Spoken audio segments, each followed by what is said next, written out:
সম্মানিত উপস্থিতি, ইতিমধ্যে আমাদের মাঝে অনুষ্ঠানের প্রধান অতিথি এসে উপস্থিত হয়েছে। প্রাক্তন রুবার্স এবং গার্লস ইউনিভার্স সহ যারা আছেন উপস্থিত অতিথি সহ সবাইকে আমাদের অনুষ্ঠান কক্ষে আসন গ্রহণ করার জন্য সবিনয় অভিনন্দন করেছি।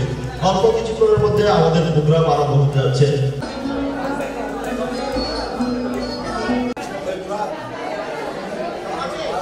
আমাদের অনুষ্ঠান কক্ষে পর্যাপ্ত পরিমাণ চেয়ারের ব্যবস্থা করা হয়েছে এবং বর্তমান নবনির্মিত রুবার সহ যারা আছে আমরা যারা আমাদের অতিথিবৃন্দ এসেছেন প্রাক্তন রুবার এবং বাসের তাদেরকে অনুষ্ঠান কক্ষে বসার সুযোগ করে দেওয়ার জন্য আমি আহ্বান জানাচ্ছি।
সম্মানিত উপস্থিতি, এই পর্যায়ে আমাদের অতিথিকে বরণ করে নেওয়ার জন্য অনুরোধ আছে আমাদের বর্তমান রুবার এবং গার্লস বিভাগ থেকে।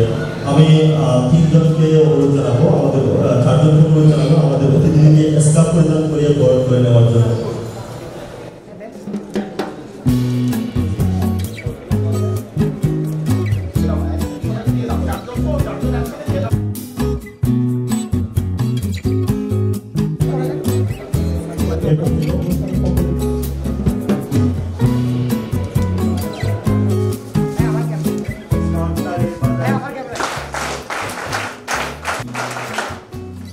Sağ olun, sağ olun,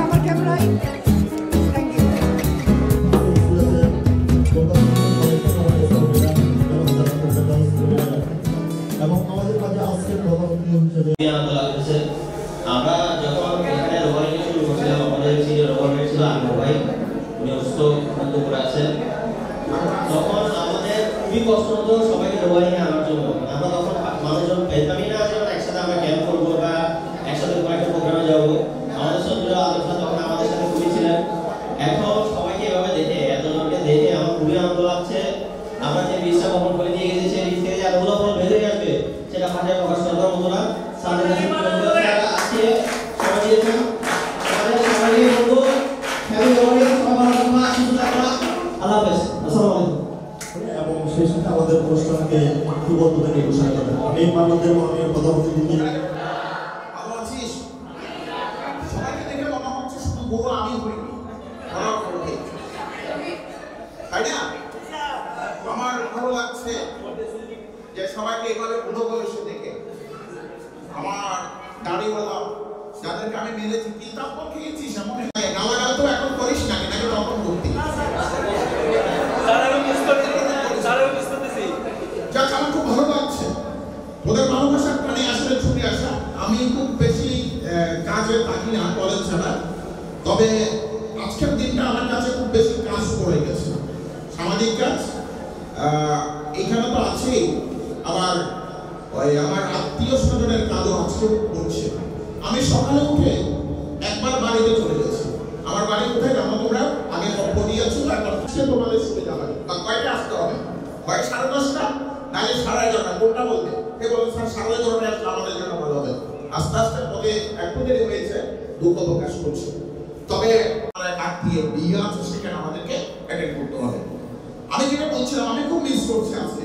প্রথমে আমি মিস করছি আমাদের কোশ্চেন স্কুল বলো কিংবা কলেজ বলো, ওনাদের ভালোবাসার জায়গা। আমি মূলত ওনাদের অধীনেই কাজ করেছি এবং ওনাদের থেকে কাজ শিখেছি। আমি স্মরণ করছি আজকে কেন আসতে পারলে ভালো হতো। স্যার কেন আসে না? তোমরা কি বড় নাই না স্যার আসে না? আমি জানি না, অসুস্থ। আমি দেখেছি স্যার বয়স হয়ে গেছে অনেক, তারপরেও দেখলাম ওদিন আসছে আমার সাথে দেখা করে গেছেন, এটা খুঁজে বের করে। আমরা তখন তারা একে অপরকে খুঁজে কখনো এই গ্রুপটাকে পূর্ণাঙ্গ রূপে দাঁড় করাতে পারে, তখন চেষ্টা করেছে। আজকে তাদের ইমন, আকবর, মুরাদ, রাসেলের কথা বলবো, সবাই মিলে। কিন্তু আমি এর পরবর্তীতে আরো সবার নাম বলছি না যারা প্রেজেন্ট আছে, প্রত্যেকে কাজ করেছে। মেয়েদের ক্ষেত্রেও একই তারা একবার বড় হয়ে গেছে, অনেকের নামও তুলে ধরছে, পরিবর্তন হয়ে গেছে, শারীরিক মানসিক সব পরিবর্তন হয়ে গেছে। সবার এত কষ্টের ফসল হলো খুলনা সিটি কর্পোরেশন কলেজের রোবার এবং এই গার্লসের রোবার কলেজ, এবং যে দুটো সংগঠন আমার অত্যন্ত প্রিয় এবং আমার অত্যন্ত ভালোবাসার একটা জায়গা। এই নামগুলো যখন আমার কাছে আসে তখন আমি অত্যন্ত তাদের প্রতি আমি কৃতজ্ঞ থাকি। ভালোবাসা তো আছে, সাথে কিন্তু আমার কাছে একটা কৃতজ্ঞতা বোধ আছে। এখন একসাথে টেনে নিয়ে এর পরবর্তীতে ছিল আজম স্যারের পরে দায়িত্ব পালন করেছেন আমাদের আমির হোসেন স্যার, মহায় পালন করেছিলেন। এরপরে সাগর স্যারও কিছুদিন আমরা দায়িত্ব দিয়েছিলাম। পরবর্তীতে আমার রোবারটাও ভালোবাসার জায়গা। সারাদিন যদি তোমাদের সাথে কাজ করতে পারতাম, থাকতে পারতাম, অনুভূতি প্রকাশ করতে পারতাম, গাইতে পারতাম, আসতে পারতাম, খুব ভালো লাগতো। সময়টা আসলে আমার প্রতিকূলে হয়ে গেছে। তো তোমাদের প্রতি সকলের প্রতি ভালোবাসা। আমরা আসলে একটা জায়গায় খুব আনন্দ পাই। একজন শিক্ষক হিসেবে হয়তো আমাদের কাছে অনেকে প্রশ্ন করে যে শিক্ষকতা করে কি পেয়েছে। আমি তাদের উত্তর দিই, আর ভাই আমি যা পেয়েছি সেটা তো আপনি কোটি টাকা দিয়েও পাবেন না। আমি যেটা পাচ্ছি সেটা তো তুমি কোটি টাকা দিয়েও পাবে না। আমি যখন আমার কোনো ডাক্তার দেখাতে হয়, আমার কিন্তু হ্যান্ডস অনেকগুলো, আমার অনেকগুলো হ্যান্ডস আছে। আমার হ্যান্ডসগুলো গিয়ে সেখানে হাজির হয়। আমি কোথাও কোনো একটা স্পটে বেড়াতে গেলাম, মেসেজ দিলাম, মেসেজ থেকে যারা আসে তারা উঠে আমাকে আমার জন্য সিট নিয়ে আসে। হয়তো আমার গাড়ি নেই, আমার সান্ত্বনা হলো হয়তো আমার কোনো গাড়ি নেই, কিন্তু আমার জন্য শত শত গাড়ি রাস্তায় আছে। তাহলে আমার কোথায় নেই? সেটা কি একজন মানুষ যে ব্যবসায়ী কিংবা যে কোটি টাকার মালিক, সে কি আমার এই অর্জনগুলো তার সে কখনো পাবে? কখনো পাবে। আমরা দেখেছি, আন্দোলনে দেখেছি যে সবই পরিবর্তিত পরিস্থিতি ছিল। 5ই আগস্ট একটা পরিবর্তিত পরিস্থিতি আমরা সকলে মোকাবেলা করেছি। সবার একটা যেহেতু 17টা বছর আমরা একভাবেই চলেছি। আমরা যেহেতু চাকরি করি, আমাদের প্রশাসনিক নির্দেশনা যেভাবে থাকে সেভাবে আমাদেরকে ওভাবে চলতে হবে। কিন্তু দেখা যাচ্ছে অনেকে আমার আত্মীয় স্বজন কিংবা বন্ধু বান্ধব অনেকে টেনশনে ছিল। পুরো বাংলাদেশের যে প্রেক্ষাপট ছিল সেটা বিবেচনা করে সেরকম দুর্ঘটনা আমারও ভালো বলে প্রতিরোধ হয়েছে। এটা হলো একজন শিক্ষকের প্রতি ভালোবাসা। সেই ভালোবাসাটুকু আমরা উদ্যোগী পাচ্ছি। হয়তো এখন আমাদেরকে তোমরা ছাড়িয়ে গেছো। একজন শিক্ষকের কিন্তু ওপেনিং পাওয়া, এই যে ডাক্তার হয়েছে, আমাদের শিক্ষার্থীরা পুলিশে আছে, ব্যবসা করছে, চিকিৎসায় আছে। বিভিন্ন ব্যাংকে আছে, বিভিন্ন ক্ষেত্রে অবদান রাখছে তোমরা। কিন্তু দেখা যায় তোমরা আমাদের বলছো আমাদের দুর্বলতার জায়গা, আমাদের ভালোবাসার জায়গা, আমাদের চাওয়া পাওয়ার জায়গা, আবদারের জায়গা, অধিকারের জায়গা সবকিছু কিন্তু আরো বেশি থাকে। যার কথা বাড়াচ্ছি না, যেহেতু আমাদের সময় হয়ে যাচ্ছে, তোমাদের অন্যান্য কাজ হচ্ছে।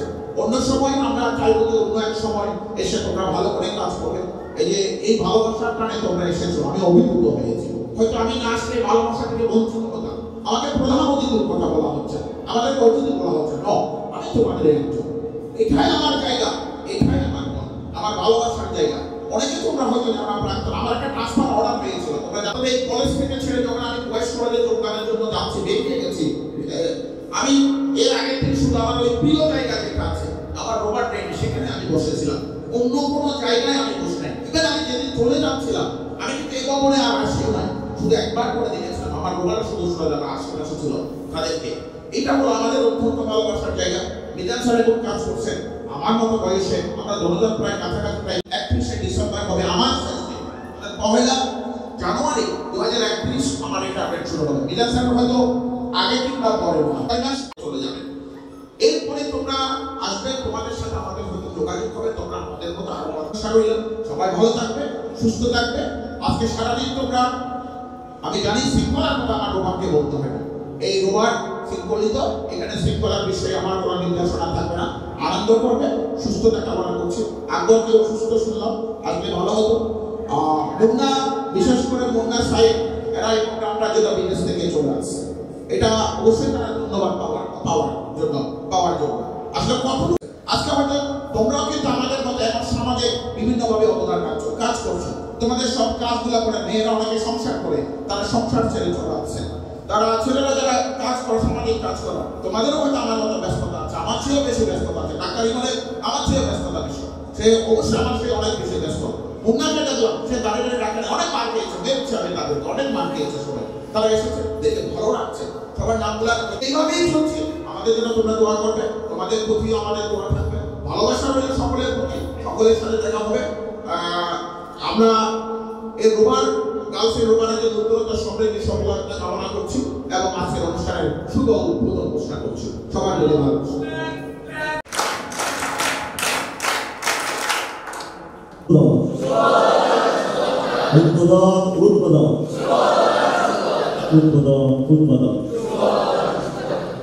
ধন্যবাদ মাননীয়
মুখে এসে